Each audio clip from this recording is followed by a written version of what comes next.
नमस्कार, मी श्वेता अंकले. तरुण भारतच्या न्यूज बुलेटिनमध्ये आपल्या सर्वांचे स्वागत. आता पाहूया ठळक घडामोडी. बेळगाव जिल्ह्यातील अथणी तालुक्याच्या कोडगनूर गावात गेल्या रविवारी घडलेल्या भीषण दुहेरी हत्येच्या प्रकरणात आज नवं वळण प्राप्त झालंय. चंद्रवा आणि विठ्ठल इचेरी या आई मुलाच्या हत्येसाठी 3 जणांवर संशय व्यक्त करण्यात आला होता. यापैकी मुख्य आरोपी सुरेश सौंदत्ती याला पोलीस ताब्यात घेण्यापूर्वीच गळफास घेऊन त्याने आत्महत्या केल्याचं समोर आलं आहे. तर दुसरा संशयित श्रीशैल होरट्टी याने उसाच्या मळ्यात लपून आत्महत्येचा प्रयत्न केला, पण पोलिसांनी त्याला वाचवलं आहे. तिसऱ्या संशयिताला अथणी पोलिसांनी ताब्यात घेतलं असून कौटुंबिक मालमत्ता किंवा पैशांच्या वादातून ही हत्या झाल्याची शक्यता व्यक्त करण्यात आली आहे. या प्रकरणातील जिल्हा पोलीस अधीक्षक डॉक्टर भीमाशंकर गुळे यांनी कौतुक केलं असून गावातील नागरिकांकडून अधिक माहिती मागण्यात येत आहे. सौंदत्ती येथील श्री रेणुका यल्लमा डोंगरावरील देवस्थान परिसरात गुरुवारी सकाळी अतिक्रमण हटाव मोहीम सुरू करण्यात आली. या मोहिमेअंतर्गत अनधिकृत दुकाने आणि पूजा साहित्य विक्री स्टॉल्स हटवण्याची कारवाई करण्यात येत असताना दुकानदारांनी तीव्र विरोध केला. श्री रेणुका यल्लमा अभिवृद्धी प्राधिकरणाचे आयुक्त अशोक दुडगुंटी यांच्या आदेशावरून ही मोहीम पोलीस बंदोबस्तात राबवण्यात आली. मात्र अचानक झालेल्या कारवाईमुळे व्यापाऱ्यांमध्ये संताप उसळला. त्यांनी मोहीम थांबवण्याची जोरदार मागणी करत आयुक्त हटावच्या घोषणा देत निषेध नोंदवला. घटनेनंतर काही काळ डोंगर परिसरात तणावाचं वातावरण निर्माण झालं होतं. मात्र पोलिसांनी तत्परतेने हस्तक्षेप करत परिस्थिती नियंत्रणात आणली. या कारवाई दरम्यान कोणताही अनुचित प्रकार घडू नये म्हणून पोलिसांनी सुरक्षा व्यवस्था वाढवली होती. घर, हॉटेल, दुकानामधील टाकाऊ पदार्थ प्लास्टिक पिशव्यात भरून फेकून दिले जातात. नंतर त्या पिशवीतील पदार्थ खाण्यासाठी जनावरे तुटून पडतात. मात्र ते खाताना प्लास्टिक पिशव्या देखील जनावरांच्या पोटात जात आहेत. वारंवार अशा पिशव्या जनावरांच्या पोटात जाणं हे मूक प्राण्यांच्या जीविताला धोकादायक ठरत असलं तरी याचं गांभीर्य कोणालाच नसल्याचं दिसून येत आहे. आज गुरुवारी बेळगाव शहरातील गणपत गल्लीमध्ये ही बाब पुन्हा एकदा स्पष्ट झाली आहे. जनावरे पिशव्या खाताना दिसत आहेत. प्लास्टिक पिशव्या खाल्ल्यानं अनेक जनावरे दगावल्याच्या घटनाही घडल्या आहेत. मात्र सतत अशा घटना घडत असल्यानं सर्वांचीच नैतिक जबाबदारी म्हणून प्लास्टिक पिशवीत पदार्थ फेकण्यापेक्षा ते अन्य मार्गाने टाकता येतील याकडे लक्ष देण्याची गरज निर्माण झाली आहे. बेळगाव तालुक्यातील कर्ले गावाच्या काजू बागेमध्ये गेल्या महिन्याभरापासून गवीरेड्यांच्या कळपाने धुमाकूळ घातला असून पिकांचं मोठ्या प्रमाणात नुकसान केलं आहे. त्यामुळे शेतकऱ्यांमध्ये भीतीचं वातावरण निर्माण झालंय. या गवीरेड्यांचा बंदोबस्त करण्याकडे वन खात्याचं साफ दुर्लक्ष झालं असल्याची तक्रार शेतकरी वर्गातून होत आहे. या गवीरेड्यांचा बंदोबस्त करा किंवा त्यांना डोंगर परिसरात हुसकावून लावा अशी मागणी करण्यात येत आहे. शेतकऱ्यांच्या जमिनी डोंगर पायथ्याशी अधिक प्रमाणात आहेत. या शेत जमिनीमध्ये शेतकऱ्यांनी जोंधळा, मका, ऊस, बीन्स व इतर भाजीपाला पिके घेतलेली आहेत. मात्र गवीरेड्यांचा कळप या शिवारात शिरून पिकांचं अतोनात नुकसान करत आहेत. त्यामुळे आता शेती कशी करायची असा प्रश्न शेतकऱ्यांसमोर उभा ठाकलाय. बेळगाव शहरातील फोर्ट रोड मोठ्या प्रमाणात खराब झाला आहे. गेल्या अनेक वर्षांपासून या रस्त्याची दुरुस्ती झालेली नसल्याने लहान मोठे खड्डे पडले आहेत. हा सर्वाधिक वर्दळीचा रस्ता असून याची तातडीने दुरुस्ती करावी अशी मागणी येथील व्यापाऱ्यातून केली जात आहे. दुचाकी, 4 चाकी वाहनांचे सुटे भाग खरेदी विक्रीसाठी फोर्ट रोड शहरातील महत्त्वाचं ठिकाण आहे. यामुळे या ठिकाणी हे साहित्य खरेदी करण्यासाठी नेहमीच वाहनधारकांची गर्दी असते. मात्र शहरातून छत्रपती शिवाजी महाराज उड्डाणपुलाला जोडणारा फोर्ट रोड खराब झाला असल्यानं प्रचंड नाराजी दिसून येत आहे. या रस्त्यावर अनेक व्यापारी आस्थापने आहेत. त्यांनाही या खराब रस्त्याचा मनस्ताप सहन करावा लागतो. बेळगाव तालुक्यातील मारिहाळ येथील विनायक नगरमध्ये घरफोडीमध्ये 3,85,000 रुपये किमतीचे सोन्याचे दागिने चोरीस गेले आहेत. चन्नबसय्या वीरभद्रय्या हिरेमठ यांनी पोलिसांना दिलेल्या तक्रारीनुसार शेतीच्या सामानाच्या खरेदीसाठी ते कित्तूरला गेले असता ही घटना घडली आहे. चोरीस गेलेल्या दागिन्यांमध्ये 40 ग्रॅम वजनाचे सोन्याचे मंगळसूत्र, 15 ग्रॅम वजनाचा हार, 5 ग्रॅम वजनाची साखळी, 4 ग्रॅम वजनाची अंगठी आणि 13 ग्रॅम वजनाची कर्णफुले यांचा समावेश आहे. घरफोडीची माहिती मिळाल्यानंतर मारिहाळ पोलीस घटनास्थळी दाखल होऊन पंचनामा आणि चौकशी केली. त्यानंतर या प्रकरणाची नोंद करून घेण्यात आली आहे.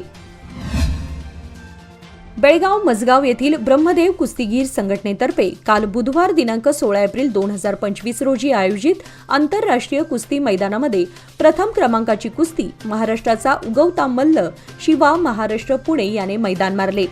महाराष्ट्राच्या या शिवाने अवघ्या 7 मिनिटात इराणच्या सोहेलला नाकपट्टी लावून एकलांगी डावावर तर दुसऱ्या क्रमांकाच्या कुस्तीमध्ये महाराष्ट्राच्या बाळू बोडकेने विक्रांत कुमार दिल्लीला जोडी डावावरती पराभव करून उपस्थित हजारो कुस्ती शौकीनांची मने जिंकली। मजगाव येथे गेल्या 20 वर्षे कुस्तीचे मैदान काही कारणास्तव थांबवण्यात आले होते। मात्र यावर्षी या मैदानाला सुरुवात करण्यात आल्यानं नेटके नियोजन करून कुस्ती मैदान यशस्वी करण्यासाठी सध्याच्या कुस्तीगीर संघटनेने अध्यक्ष शिवाजी पट्टण, उपाध्यक्ष चंद्रकांत देसाई, सेक्रेटरी सुकुमार गौरांना यांच्यासह सर्व पदाधिकाऱ्यांनी अथक परिश्रम घेतले। मैदान तयार करण्यापासून ते मैदान जोडण्यापर्यंत सर्व कसरत या नवीन कुस्तीगीर संघटनेने केली। त्यामुळे बुधवारी झालेल्या या कुस्त्यांमुळे त्यांचे श्रम साफल्य झाल्याचे दिसून आले। बेळगाव जिल्हा मध्यवर्ती सहकारी बँकेच्या प्रशासकीय मंडळाच्या निवडणुकीसाठी 8 ते 9 महिने शिल्लक आहेत।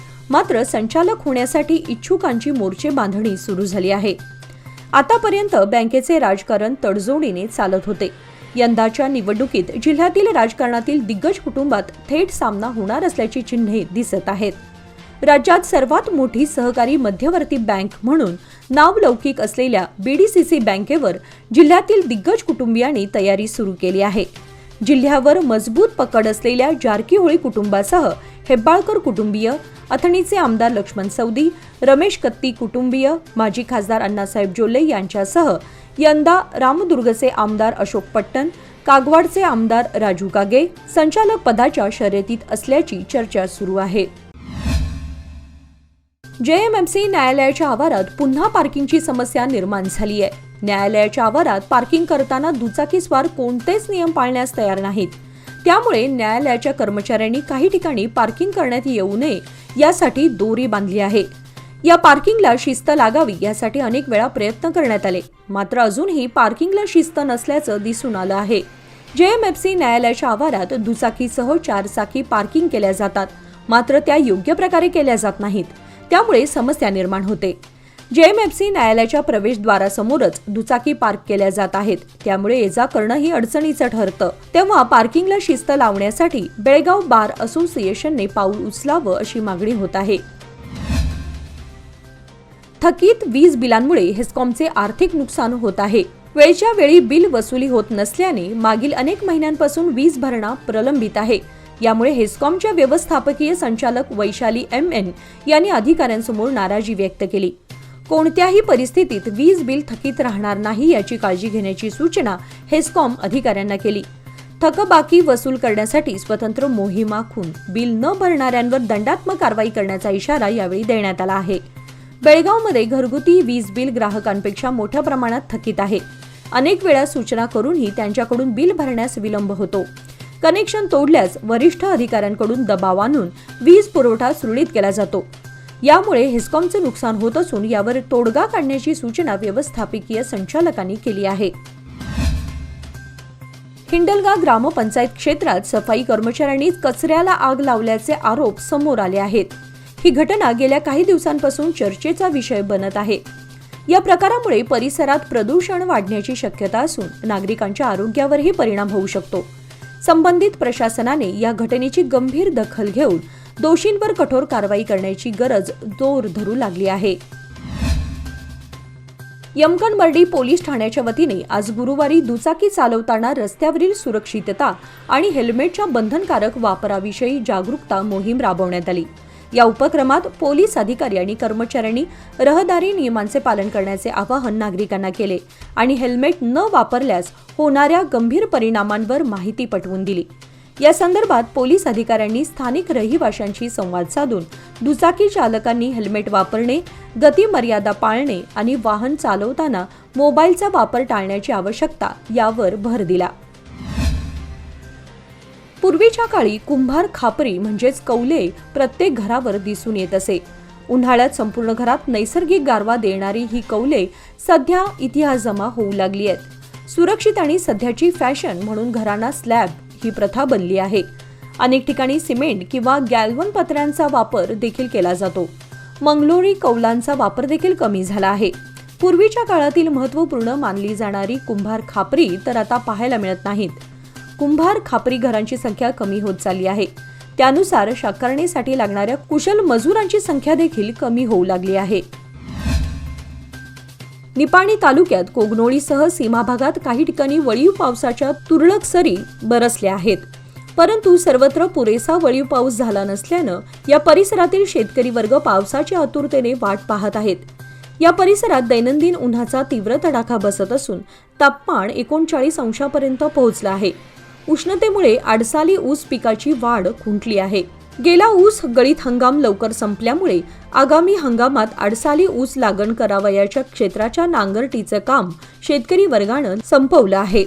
जमीन तापून वाळली आहे. तथापि रोटावेटर, बांडगे मारणे ही पूर्व मशागतीची कामे करण्यासाठी पावसाची नितांत गरज आहे. चिकोडी शैक्षणिक जिल्ह्यात 28 केंद्रावर सीईटीचे 2 पेपर बुधवारी झाले. भौतिकशास्त्र विषयासाठी 10,597 परीक्षार्थींची नोंदणी होती. त्यात 10,153 जणांनी परीक्षा दिली. 444 परीक्षार्थी गैरहजर होते. रसायनशास्त्र विषयासाठी 10,597 परीक्षार्थी नोंदणी होती. त्यात 10,152 जणांनी परीक्षा दिली. 445 परीक्षार्थी गैरहजर होते. तर गुरुवारी झालेले 2 पेपरही सुरळीत पार पडले. याचबरोबर आजचे बातमीपत्र इथे संपले.